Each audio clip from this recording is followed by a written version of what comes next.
Baik, Assalamualaikum warahmatullahi wabarakatuh. Kita bertemu kembali dalam mikroekonomi yang ke-1, yaitu untuk sesi yang kedua ya. Yaitu setelah kemarin kita sudah jelaskan kontrak baja dan RPS-nya. Baik, dalam sesi yang kedua ini kita bicarakan tentang bagaimana menggambar grafik ya, seperti itu, karena memang mikro itu ya kalau nggak rumus-rumus ya grafik-grafik ya seperti itu ya, supaya Anda paham betul bagaimana menggambar grafik dalam mikroekonomi. Jadi kita berikan dasarnya.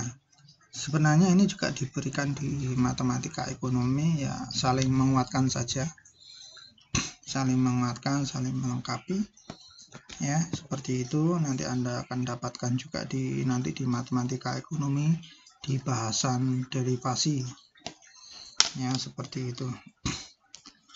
Oke, yang pertama adalah positif dan negatif slope, yaitu harapannya kompetensi yang didapatkan adalah mahasiswa bisa dapat menjelaskan interpretasi dari relasi kurva dengan slope yang positif atau negatif ya, seperti itu. Oke, relasi dalam positif dan negatif slope kurva,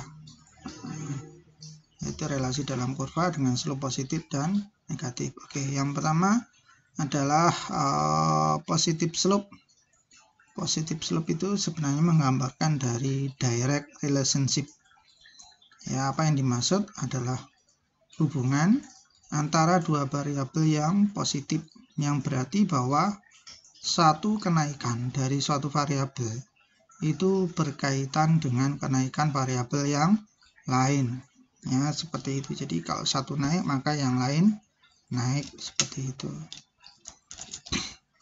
Atau satu turun maka yang lainnya turun, seperti itu.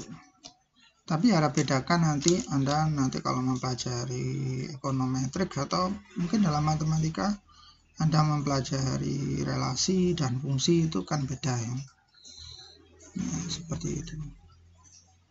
Oke, jadi ini dikaitkan dengan satu kenaikan dengan kenaikan yang lain, atau satu penurunan dengan penurunan yang lain, tapi belum tentu sebab akibat. Kalau sudah menjadi sebab akibat maka itu menjadi fungsi. Oke, tapi fungsi pun sebenarnya juga relasi dasarnya ya, tetapi relasi tidak selalu fungsi. Oke, yang selanjutnya adalah inverse relationship atau negative slope. Oke, hubungan dari dua variabel negatif ketika satu kenaikan variabel itu berkaitan atau berhubungan dengan penurunan variabel yang lain. Jadi kalau ini kebalikan, kalau tadi satu naik maka yang lainnya naik, satu turun maka yang lainnya turun, tapi kalau yang ini satu naik yang lainnya turun ya, seperti itu. Jadi kalau ini adalah inverse atau negative slope. Jadi itu yang dimaksud dengan, jadi nanti kalau Anda mendapatkan kurva dengan slope positif ya, berarti yaitu hubungannya ya positif, naik turun, nah itu kan berarti positif. Tapi kalau negatif seperti itu, slope-nya negatif ya berarti naik menjadi turun jadi naik, nah seperti itu. Oke, turun dan naik, dan turun ya, dikaitkan dengan penurunan dengan yang lain. Oke, seperti apa contohnya adalah misalnya konsumsi dari Joko ya, seperti itu. Keluarga Joko itu mempunyai konsumsi. Prinsipnya pada umumnya yang namanya fungsi konsumsi itu mempunyai slope yang positif ya, seperti itu. Ya, Anda semakin besar pendapatannya maka semakin besar konsumsinya, ya, itu seperti itu. Itu sudah pola manusia seperti itu. Tapi ingat, kalau di sini ini saya hanya menambahkan kalau ini konsumsi tidak berawal dari nol, karena ingat ada konsumsi otonom, ya, seperti itu, ada konsumsi otonom, sehingga tidak mulai dari nol. Artinya apa? Bahwa kalau Anda mengkonsumsi, maka ketika Anda pendapatannya nol sekalipun, maka bisa jadi Anda konsumsinya positif, karena ada sesuatu yang harus Anda lakukan untuk konsumsi itu. Contohnya apa? Ya, mempertahankan hidup atau kebutuhan biologinya Anda, ya, seperti itu. Sehingga harus ada konsumsi walaupun Anda tidak punya pendapatan. Sehingga kalau Anda tidak punya pendapatan, ya, maka Anda melakukan apa? Kalau nggak punya pendapatan, ya melakukan konsumsi, Anda melakukan apa? Di saving atau pinjam ke yang lainnya, ya, seperti itu. Tapi ini akan dibahas lebih lanjut di mikro atau makro, ya. Oke, di bahasan yang selanjutnya. Oke, jadi seperti itu, ya. Sehingga konsumsi itu berslope positif, ya, mempunyai slope yang positif. Dimana ketika ini saya misalkan ketika pendapatannya 6.000, maka konsumsinya 6.000, ya, seperti itu. Jadi pas BP ini. Nah, nanti kalau misalnya 7.000, misalnya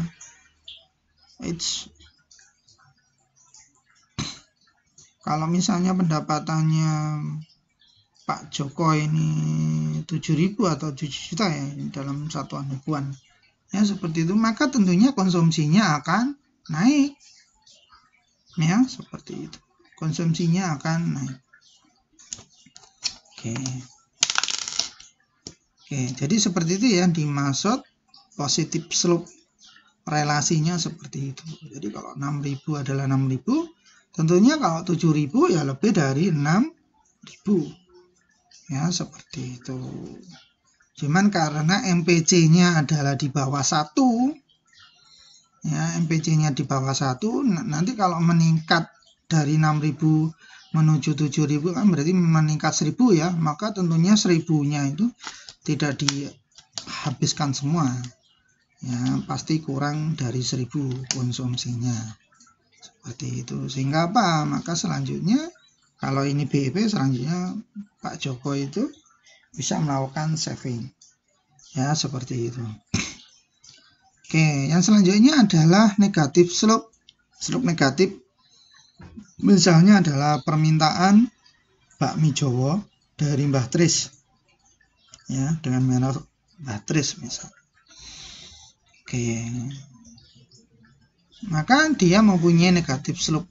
Slope-nya negatif, itu kurvanya menurun. Kalau tadi kan menaik, kalau positif menaik, kalau negatif menurun, ya, seperti itu. Oke.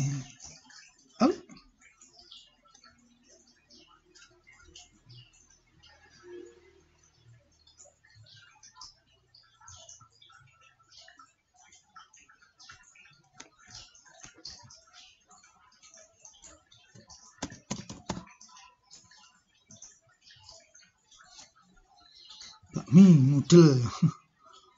Jadi kalau seperti ini, maka permintaan bakmi ini tentunya, ya, karena permintaan itu sendiri, ya, mempunyai kurva D dengan negatif slope, ya, dengan slope yang negatif, ya, seperti itu. Misalnya harganya 18.000, maka perharinya mungkin yang diminta adalah 90 porsi misalnya, ya, seperti itu. Tapi kalau misalnya 15.000, ya, seperti itu. Kalau 15.000 kan berarti turun, ya, maka tentunya kuantitas yang diminta itu akan naik, karena ini kan bertentangan, ya, negatif, seperti itu, seperti yang dijelaskan yang sebelumnya. Jadi satu penurunan dihubungkan dengan kenaikan variabel yang lain. Jadi misalnya biasanya 18.000, tahu-tahu kok diturunkan harganya menjadi 15.000, ya seperti itu. Maka kuantitas yang diminta itu tentunya akan meningkat, ya seperti itu. Jadi kalau price-nya itu turun, maka kuantitinya itu naik atau ke kanan, ya seperti itu. Atau sebaliknya, kalau tadinya 18.000, maka kalau dinaikkan menjadi 20 atau 25.000, maka kuantitasnya akan menurun yang diminta itu, ya seperti itu. Oke, kok ini salah terus ya.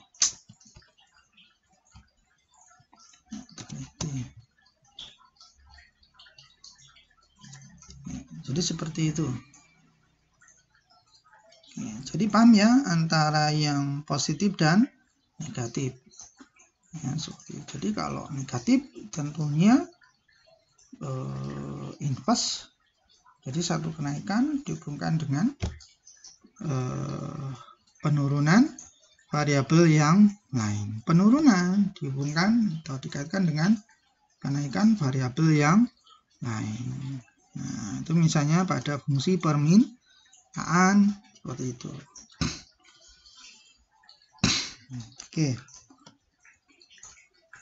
Yang selanjutnya adalah horizontal and vertical axis and slope of line.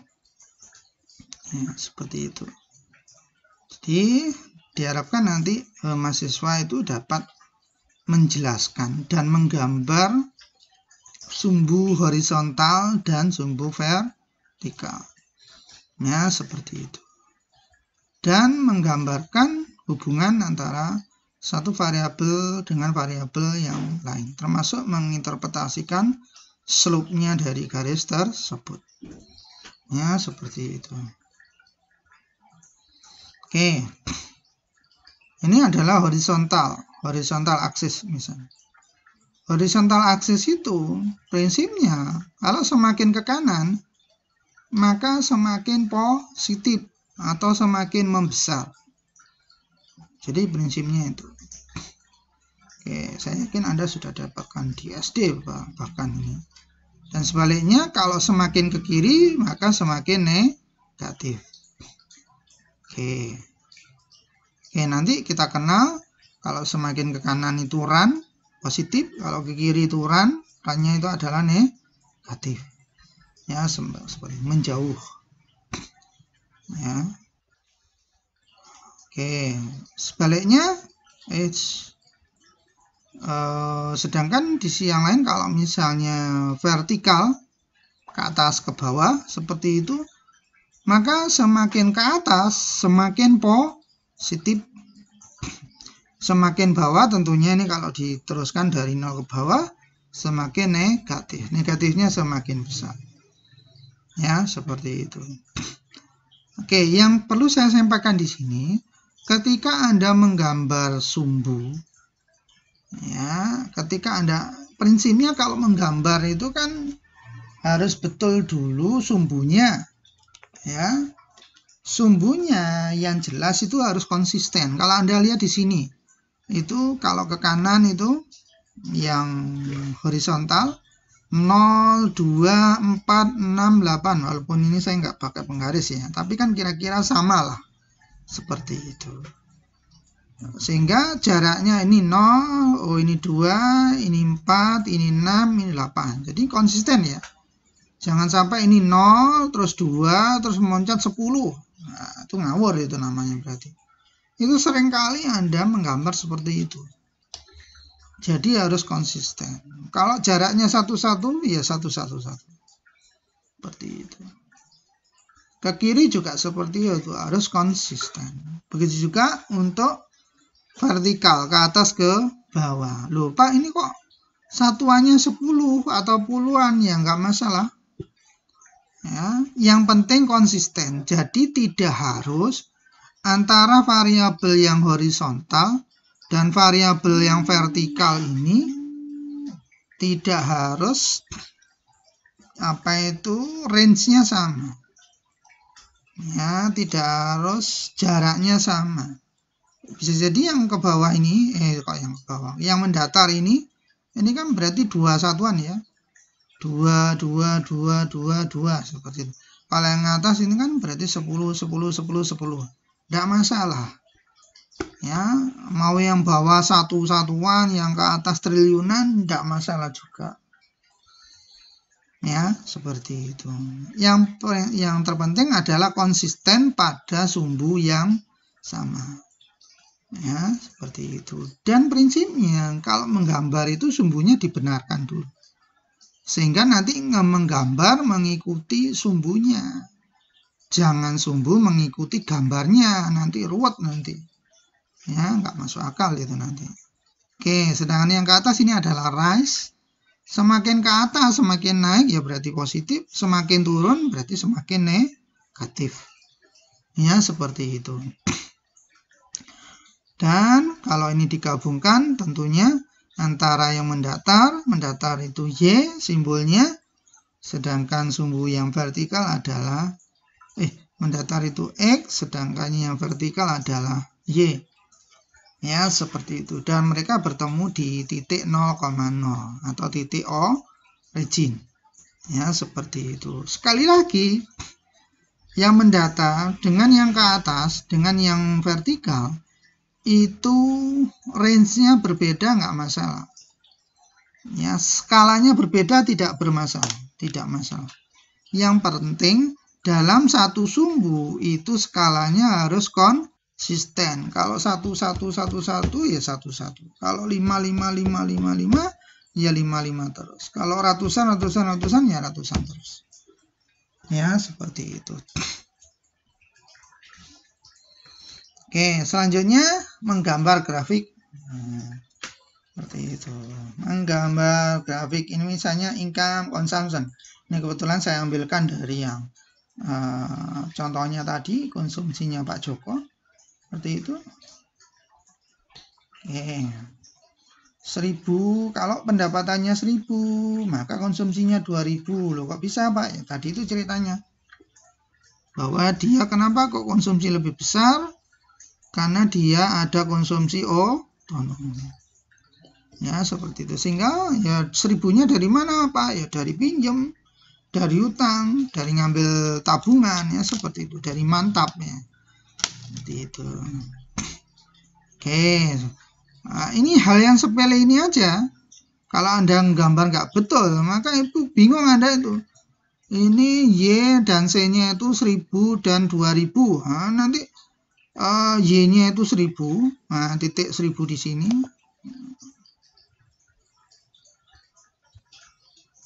Nah, nanti titik 1000 di sini itu dihubungkan dengan 2000 terus set gini. Wah, itu kan nggak benar itu. Itu ada aja yang menggambar seperti itu. Saya itu heran. Apakah dulunya SD-nya tidak dibenarkan dulu menggambarnya bagaimana seperti itu. Ya, harus clear ya. Ya kalau nggak bisa dulunya ya belajar lagi. Jadi kalau 1000, 2000 ya 1000 ditarik ke atas sampai mencapai 2000 konsumsinya. Ya, seperti itu. 6000 ditarik ke atas sampai 6000. Dan kalau misalnya garisnya linear cukup 2 titik sebenarnya, maka sudah bisa digambarkan garisnya. Ya, contohnya ini saya gambar ke atas seperti itu. 6000 juga kayak gitu. Oke, maka 2 titik ini cukup dihubungkan seret. Nah, sudah satu kurva atau satu grafik. Ya, seperti itu.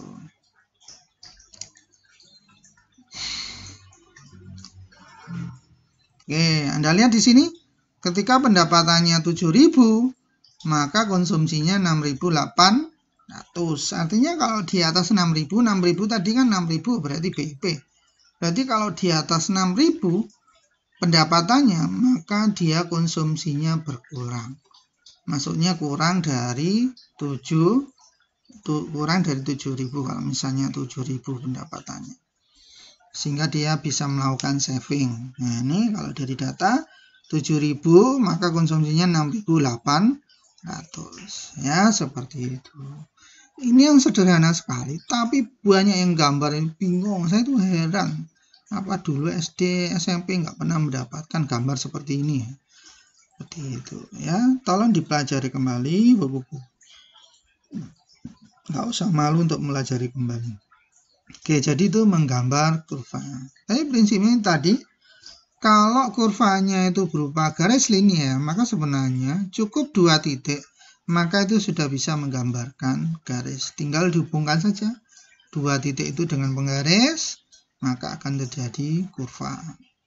Oke, ini kebetulan kurvanya yang saya ambil dari kurva konsumsi tadi.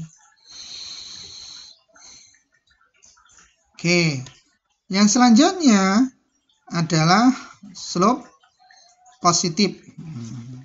Ini menggambar. Oke, slope positif. Tadi kita sudah belajar horizontal, vertical axis. Apa sih, bagaimana sih sebenarnya slope positif itu? Anda lihat di sini, run-nya ke kanan, rise-nya ke atas. Terus kalau digeser dari kiri ke kanan itu run-nya ke kanan, rise-nya ke atas. Karena ke kanan maka positif, rise-nya ke atas maka juga positif. Ya, seperti itu. Inilah kalau slope-nya positif. Oke, gradien itu sama dengan slope, sama dengan kemiringan garis. Nah, Anda kalau dulu pernah mendapatkan, maka notasinya M. Maka M itu nilainya sama dengan rise per run, yang naik dibagi yang menjauh tadi. Ingat tadi, run-nya kan ke kanan berarti positif, naiknya ke atas berarti positif. Sehingga apa? Positif per positif maka menjadi positif. Positif dibagi positif sama dengan positif. Berapapun positifnya, yang penting positif. Ya, seperti itu. Prinsipnya semakin dongak maka rasionya itu pasti semakin besar. Rise per run-nya itu pasti semakin besar. Sehingga besarannya plusnya itu juga semakin besar. Sebaliknya kalau semakin slipper, semakin merunduk, maka rise per run-nya itu semakin kecil. Oke.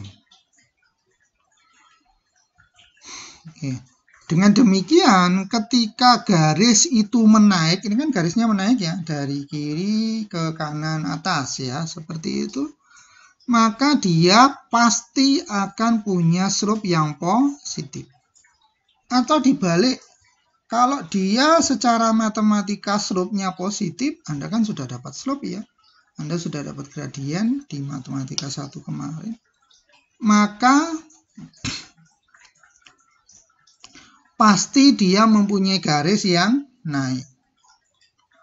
Oke, seperti itu. Jadi kalau naik berarti slope-nya positif, atau sebaliknya. Kalau slope-nya positif pasti garisnya naik. Seperti itu. Nah, hubungannya apa? Bahwa satu variabel meningkat itu berkoresponden dengan kenaikan variabel yang lain. Ya, seperti itu. Oke, kalau tadi ini kan digambarkan dari kiri ke kanan. Ya, seperti itu. Sehingga kalau misalnya ini ada poin-poin, ini kan ada poin ini ya. Nah, seperti itu. Nah, tapi sebenarnya tidak harus digambarkan dari kiri ke kanan kalau membuktikan. Dari kanan ke kiri pun juga tidak masalah. Ya, dari kanan ke kiri. Coba kalau kita balik dari kanan ke kiri, maka bagaimana? Rise-nya negatif, kan turun ya. Run-nya bagaimana? Run-nya juga negatif. Nah, rumusnya dari M adalah rise per run.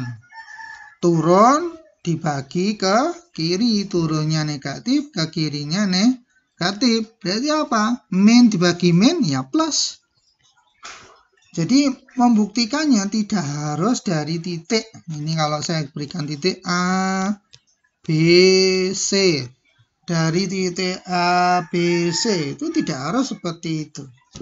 C, B, A pun boleh. C ke B, B ke A itu boleh. Nah, seperti itu. Dan karena ini linear, maka res perannya pasti sama. M-nya itu pasti sama. A ke B, B ke C itu pasti sama. Pasti sama. Karena ini kurvanya linear atau garis lurus. Jadi seperti itu ya. Selanjutnya bagaimana yang slope negatif? Ya, sama.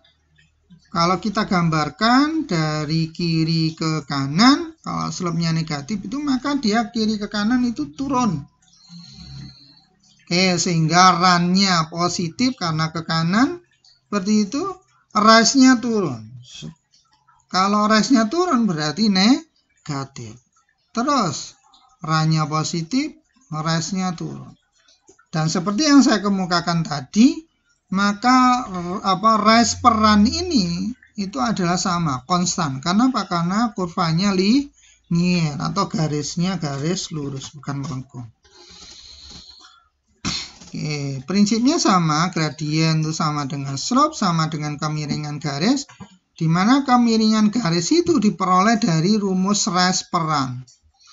Rise per run adalah rise-nya itu negatif berarti turun, rise-nya itu turun itu berarti negatif, run-nya adalah ke kanan berarti positif.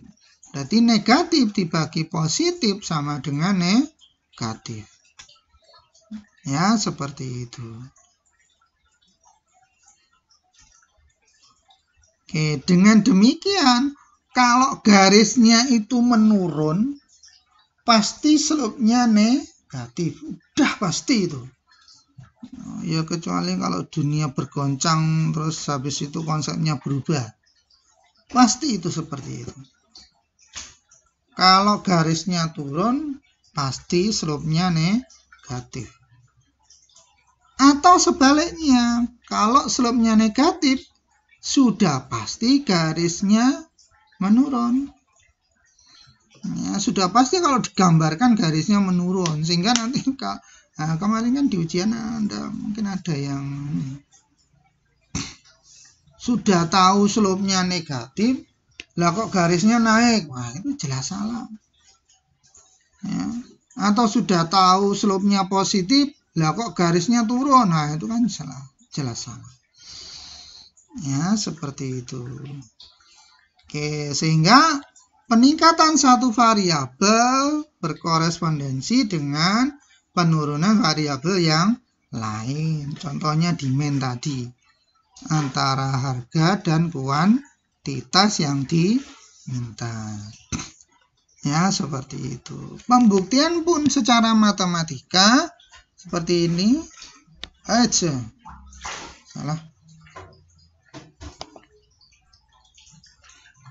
Pembuktian matematikanya juga ini tidak harus ini A, ini B, ini C, tidak harus dari kiri ke kanan. Kanan ke kiri pun bisa saja. Ya, seperti itu. Contohnya kalau misalnya ke sini ya. Nah, kanan ke kiri misalnya. Berarti apa? Run-nya adalah negatif karena ke kiri toh. Sedangkan rise-nya adalah positif. Ya, seperti itu. Sehingga apa?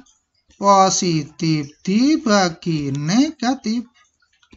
Seperti itu, maka hasilnya ya negatif. Jadi seperti itu ya.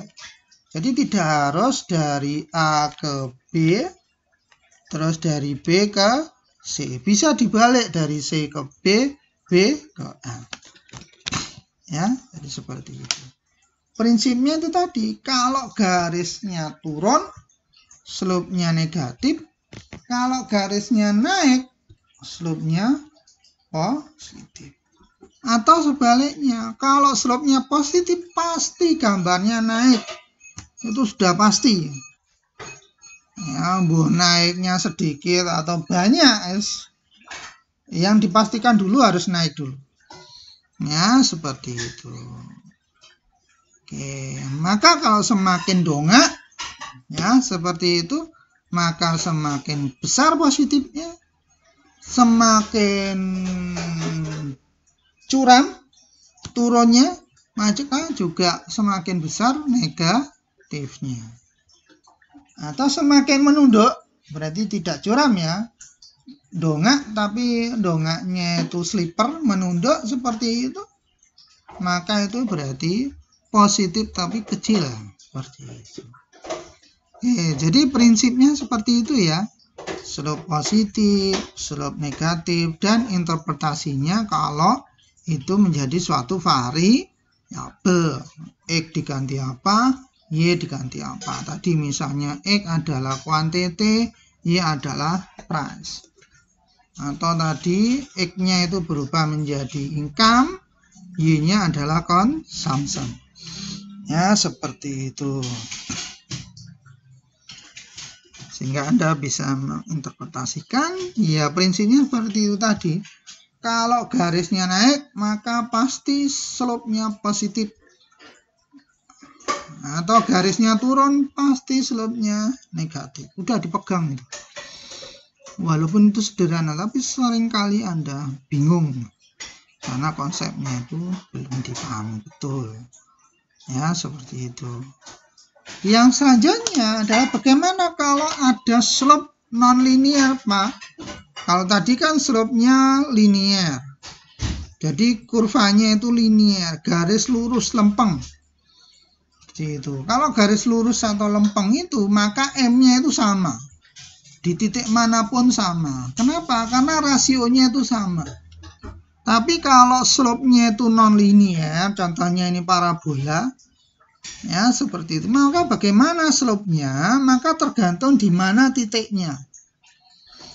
Anda lihat di sini. Kalau titiknya di puncak, maka tempelkan saja garis singgung. Garis singgungnya ini oranye.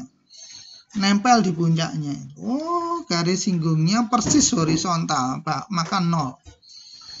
Oke, kalau seperti ini di sebelah kiri ini, maka garis singgungnya itu naik toh. Nah, kalau naik tadi bagaimana? Positif, sehingga M-nya positif. Nah, kalau turun bagaimana? M-nya negatif, sehingga ini kalau saya tandai seperti itu, kayaknya belum saya tandai. A, ini B, ini C. Maka B itu kalau dia betul-betul berada di puncak, maka M-nya atau kemiringannya 0. Kalau itu betul-betul di puncak, maka nanti akan ada bagaimana indikasi suatu grafik itu akan berada pada posisi maksimum atau minimum. Ya, prinsipnya bagaimana? Ya, M-nya itu tadi. Kalau maksimum, M-nya 0. Kalau maksimum, M-nya 0. M diperoleh dari mana? Kalau matematika, bisa diperoleh dari derivasi. Maka derivasi yang pertama pasti 0. Kalau dari grafik, bisa diperoleh dari garis singgung. Ya, garis singgungnya itu horizontal, berarti 0. Oke. Sehingga kita dapatkan di sini slope dari non-linear itu tidaklah konstan, berubah-ubah. Anda lihat dari sini. A, B, C.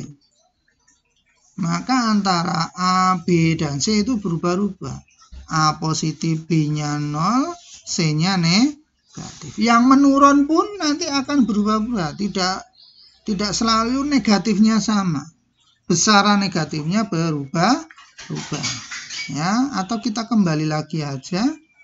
Nah, di sini ya, antara A, B, dan C, karena ini kurvanya linear, maka ini akan sama ini. Kalau dimasukin nilai matematikanya, kalau ada fungsinya, maka ini akan sama. Kenapa? Ya, karena rise perannya itu adalah sama, rasionya itu sama. Ya, seperti itu. Beda dengan yang ini. Nah, ABC maka berbeda beda. A-nya naik, B-nya mendatar, C-nya menurun. Sehingga A-nya plus, B-nya 0, terus pada titik C adalah negatif. Ya, seperti itu. Oke, sehingga slope pada nonlinier itu adalah tidak konstan atau berubah-ubah. Pada saat ini mencapai maksimum poin, maka nilainya 0, M-nya. Atau slope-nya. Pada saat ini menaik, contohnya A itu menaik, pokoknya menaik, tidak harus di A. Sebelah kanannya A sebelum mencapai B itu kan menaik juga. Ya, seperti itu. Nah,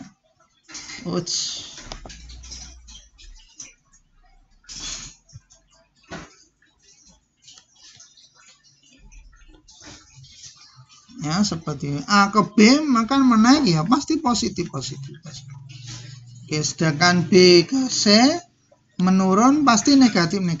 Tergantung nanti negatifnya berapa. Prinsipnya kalau semakin curam ya negatifnya semakin besar. Ya, seperti itu. Tadi kan kita sudah bahas ya. Dan kita bisa mendapatkan besaran dari slope garisnya. Ya, slope garisnya itu melalui menderivasikan fungsinya. Ya, seperti itu. Kalau ini fungsinya total revenue, ya total revenue diderivasikan. Fungsinya apalagi, maka total cost atau total produk misalnya, maka itu diderivasikan untuk mendapatkan besaran M-nya. Atau lihat saja tangannya. Lihat saja tangannya itu adalah garis singgungnya. Anda lihat yang oranye-oranye ini. Prinsipnya kalau semakin naik dan semakin dongak naiknya atau semakin tajam, maka semakin besar. Kalau semakin turun, maka negatif. Dan kalau semakin tajam turunnya, maka negatifnya semakin besar. Ya, seperti itu. Tetapi kalau slipper mendongak tetapi merunduk,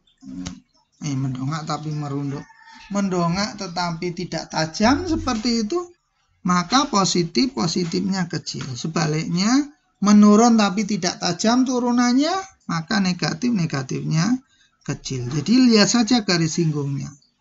Jadi menggambar itu sederhana kalau tahu konsepnya.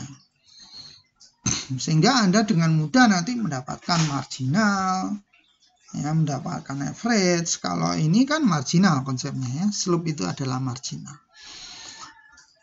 Oke, jadi seperti itu ya slope dari kurva non linear. Selanjutnya bagaimana average dan marginal dari kurva fungsi, suatu fungsi.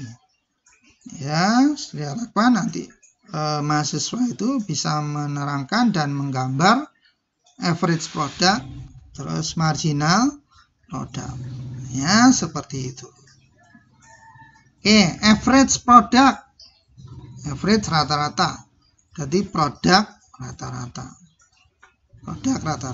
Jadi ini misalnya ada produk dengan satu label, dengan satu input, yaitu berupa label ya, yang berubah-ubah seperti itu. Maka kalau ini misalnya kita masukkan labelnya 4, maka menghasilkan 80, labelnya 8, 128, kalau 12, 144. Ya, seperti itu. Maka bagaimana yang disebut average? Average itu diperoleh dari garis yang menaik. Garis yang menaik itu apa? Sorry kok garis yang menaik. Dari tingginya itu. Tingginya ini kan tingginya itu variabel yang vertikal itu kan produk ya. Produknya adalah 80, sedangkan neighbornya adalah 4. Maka diperoleh dari rasionya itu. Rasio yang menaik dengan rasio yang ke kanan. Ya, seperti itu. Atau rasio yang vertikal dibagi dengan rasio yang horizontal. Hampir sama dengan tadi ya, kalau Anda. Cuman ada bedanya sedikit, kita perhatikan lebih dulu. Oke, caranya bagaimana? Oke. Anda lihat di sini average berarti Q per L berarti 80 per 4 sehingga 20. Seperti itu. Maka menghubungkan antara titik 0 dengan titik produk yang dimaksud. Jadi titik origin dari 0 ke 80. Seperti itu. Dihubungkan seperti itu, maka nanti akan menimbulkan sudut. Ya, tangannya itu disebut average. Jadi nanti kalau ketemu tangannya berapa nilainya dari sudutnya itu, maka itulah yang disebut average. Ya, seperti itu. Ini kan sebenarnya dongak sekali ya. Hanya saja labelnya adalah satu satuan, sedangkan produknya dalam ini 10-10 ya, seperti itu. Kalau misalnya digambar satuan ini jadi dongak banget ya. Sama-sama satu satuan. Ya, seperti itu. Selanjutnya kalau titik 128 bagaimana? Titik 128 itu kan diperoleh pada saat label 8. Dan Q-nya ya 128 itu ya, seperti itu. Sehingga average-nya berapa? Ya 128 dibagi 8 sama dengan 16. Maka itu nilainya sama dengan ketika Anda membuat garis lurus dari 0 ya.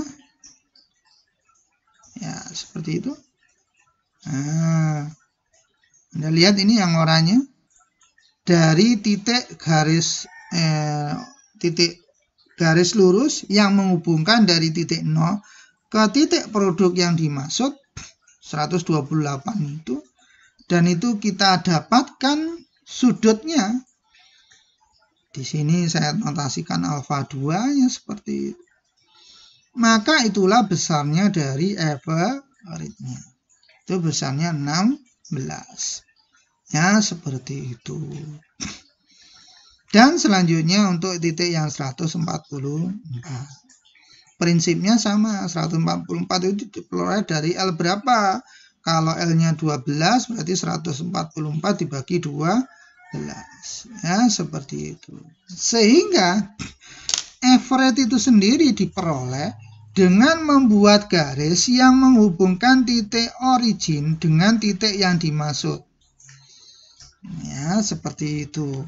Nah, dari garis itu kita lihat sudutnya.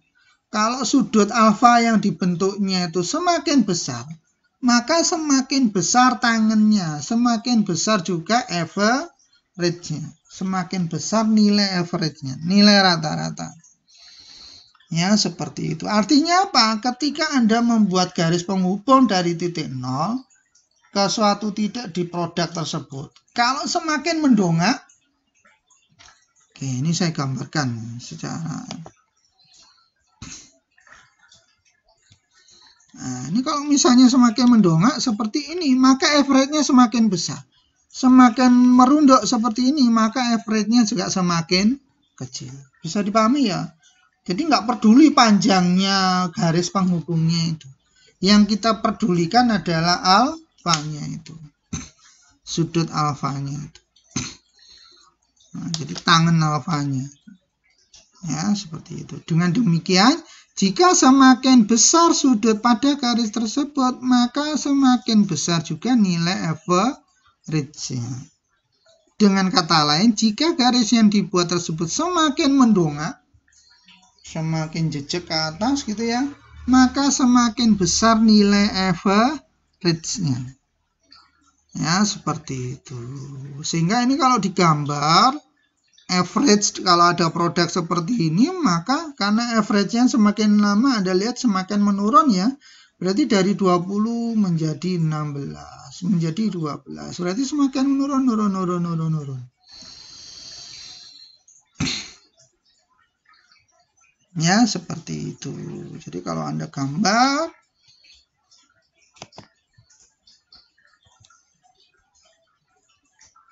misalnya ini kita kasih gambar warna biru deh, warna biru nanti. Nah, seperti itu.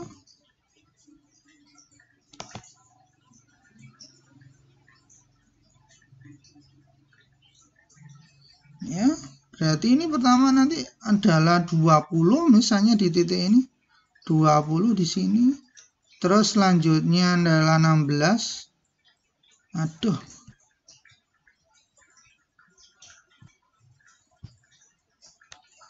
Oke, 20 di sini.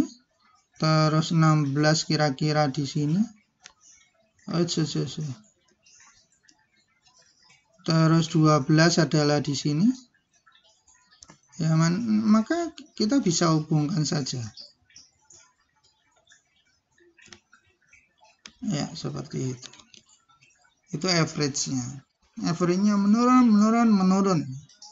Seperti itu. Oke, jadi itu ya. Selanjutnya, bagaimana marginal produk? Nah, kita skip dulu karena ada.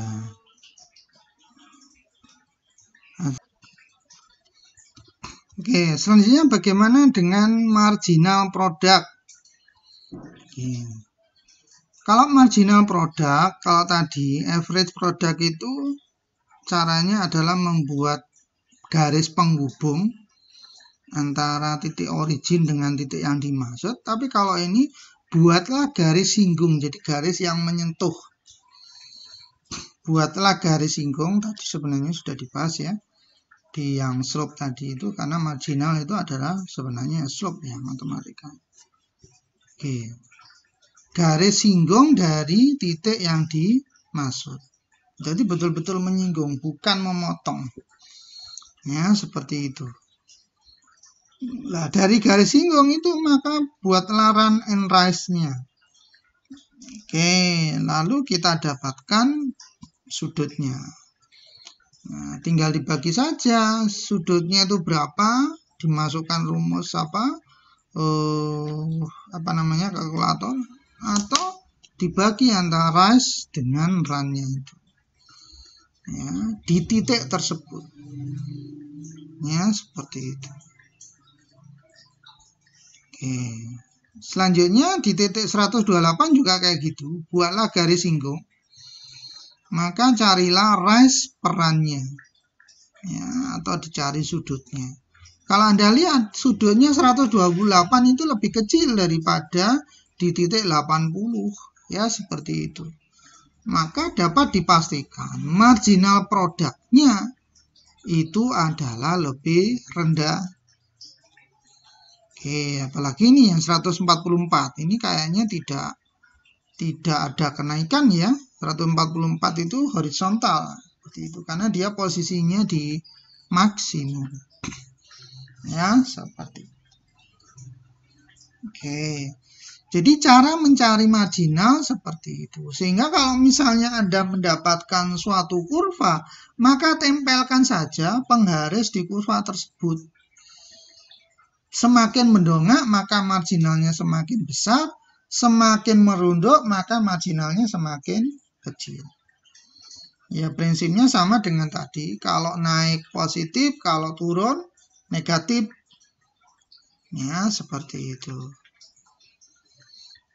Oke, sehingga marginal diperoleh dari atau dengan menempelkan garis yang menyinggung pada titik yang dimaksud dari L, G-nya tadi. Kalau 80 kan diperoleh dari 4,80. Ya, seperti itu. Tempelkan saja garis singgung. Kalau dia semakin besar, maka marginalnya juga semakin besar. Ya, seperti itu. Jika sudut alfa yang terbentuk semakin besar, maka semakin besar pula tangen alfa. alfanya dari garis singgungnya, dari garis yang kalau digambar ini oranyenya. Ya, seperti itu. Jadi kalau digambar ini ya oranyenya ini. Ya, seperti itu. Dengan demikian, jika semakin besar sudut pada garis singgung yang terjadi, maka semakin besar juga nilai marginalnya. Kata lain, jika semakin mendongak garis singgungnya, maka semakin besar nilai marginalnya. Karena kan semakin mendongak, slope-nya semakin besar. Ya, slope itu adalah ya marginal, ya kemiringan itu, kemiringan. Ya, seperti itu. Jadi itu caranya untuk memperoleh marginal produk. Ya, seperti itu. Nah, sehingga kita gambarkan di sini total, average, marginal, ya, seperti itu. Anda lihat. Nah, di saat awal-awal, ya, maka marginalnya itu besar. Semakin lama marginalnya menurun. Marginal ini yang merah ya. Turun, turun, turun, turun, turun. Sehingga pada posisi puncak, Anda lihat di sini. Pada posisi puncak, maka marginalnya menembus sumbu lebarnya atau menembus titik nol. Nah, kalau diteruskan, maka negatif marginalnya karena dia sudah mengalami maksimum. Tapi yang average-nya masih menurun, belum negatif atau belum nol. Kenapa belum nol? Karena dia masih positif produknya. Kalau produknya masih positif dibagi positif ya masih positif, berapapun positifnya, betapapun kecil positifnya. Oke, seperti itu ya prinsipnya. Nah, Anda lihat di sini. Sehingga ini di 12 itu maksimum, tapi Anda lihat yang oranye itu, maka dia menurun mendekati 0, tapi belum mencapai 0. Selama apa?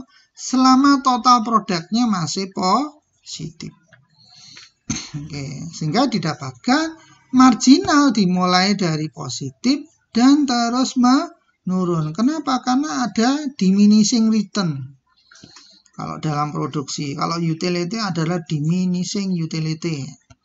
Lalu mengalami marginal 0. Kalau sudah marginalnya 0, maka marginalnya diteruskan akan menjadi negatif. Ya, seperti itu. Sedangkan marginal 0 ini biasanya diperoleh itu ketika dia sudah mengalami maksimum.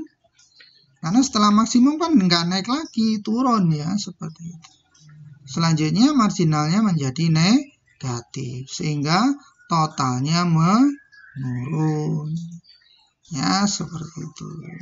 Average juga seperti itu, hanya saja average tidak pernah mencapai titik nol. Kenapa? Karena dia totalnya masih positif. Logikanya ya perusahaan ngapain kalau misalnya totalnya negatif, maka dia nggak mungkin berproduksi. Average tidak pernah mencapai negatif karena paling kecil totalnya adalah 0. Sehingga kalau misalnya diteruskan ya paling nanti menembus average sama dengan 0. Saja nggak mungkin akan menjadi negatif. Ya, seperti itu ya, kan 0 seperti itu. Oke, jadi seperti itu ya. Jadi itu ulasan dari menggambar ya. Seperti itu. Jadi prinsipnya kalau Anda sudah tahu betul konsepnya ini, maka Anda dapat mudah mengetahui berapa marginalnya, berapa average-nya, ya seperti itu. Contohnya ini, ya seperti itu. Atau saya balik saja.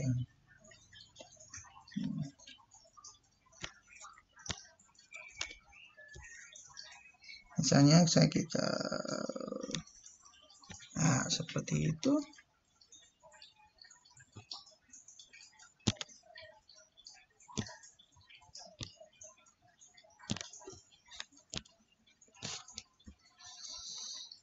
Oke, kalau Anda lihat di sini, kalau ini marginalnya, ini ketika menurun di sini, maka marginalnya diperoleh dengan garis singgung.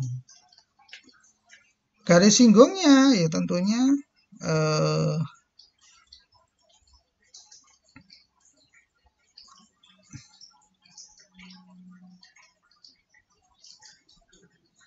marginalnya akan negatif ya, seperti itu. Sehingga kalau digambar ya marginalnya itu akan negatif di bawah dari sumbu ini. Ya, seperti itu. Negatifnya semakin kecil, semakin kecil, semakin kecil, sehingga kalau di titik ini maka dia di sini. Sehingga kalau digambar ini seperti ini. Nah, kalau dari sini itu naik lagi misalnya seperti itu, maka kan sudah berubah lagi itu marginalnya. Marginalnya sudah berubah lagi. Jadi positif, positif, positifnya tambah naik seperti itu. Maka ini tambah naik. Jadi ini adalah marginal. Kalau ini total. Ya, seperti itu. Nah, ini adalah 0. Kenapa? Karena dia minimum. Ya, seperti itu. Kalau average-nya bagaimana? Ya, kalau average-nya hubungkan saja. Ya kan? Kalau ini dicari average-nya, ya berarti average-nya positif, Mas ya. Positif, positif, positif, positif, positifnya turun, turun, turun, terus naik lagi. Jadi kalau misalnya digambar ini turun, turun, turun, turun, turun, naik lagi. Nah, seperti itu. Jadi kira-kira seperti itu kalau ini tidak ada fungsinya.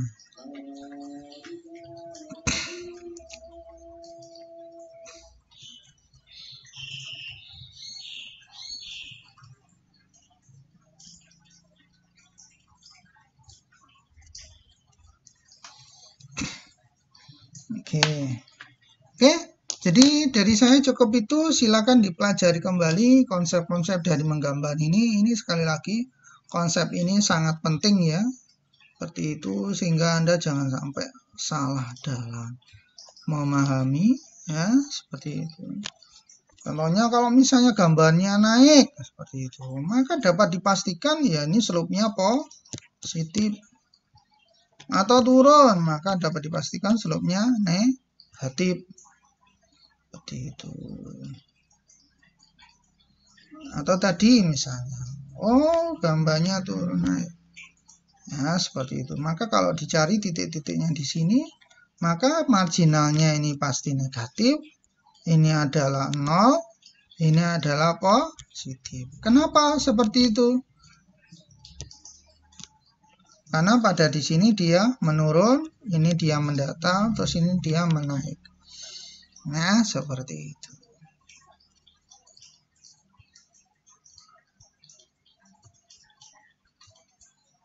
Oke.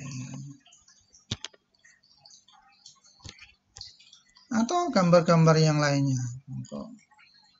Misalnya Anda mendapatkan total utility seperti itu. Maka cari saja ini yang maksimum. Berarti kalau maksimum itu marginalnya adalah 0. Marginalnya adalah 0 ini. 0 misalnya 0-nya pada saat X-nya 6 atau Q-nya 6. Ini utility seperti itu. Terus di awal-awal adalah positif, maka marginalnya seperti ini. Ya, seperti itu. Kenapa? Kalau Anda lihat di sini, ini kan naik, tapi naiknya kan semakin lama semakin merunduk. Nah, kalau di sini bagaimana? Turunnya semakin curam, maka yang negatifnya semakin besar. Maka ini disebut marginal. Kalau ini total utility, ini marginal utility. Sehingga nanti ini kalau maka menjadi demand. Nah, seperti itu. Oke, dari saya cukup itu. Mudah-mudahan mendapatkan manfaat dari pertemuan kita kali ini. silakan dipelajari kembali. Kalau ada apa-apa silakan ditanyakan. Oke, kita ketemu kembali di sesi yang akan datang. Assalamualaikum warahmatullahi wabarakatuh.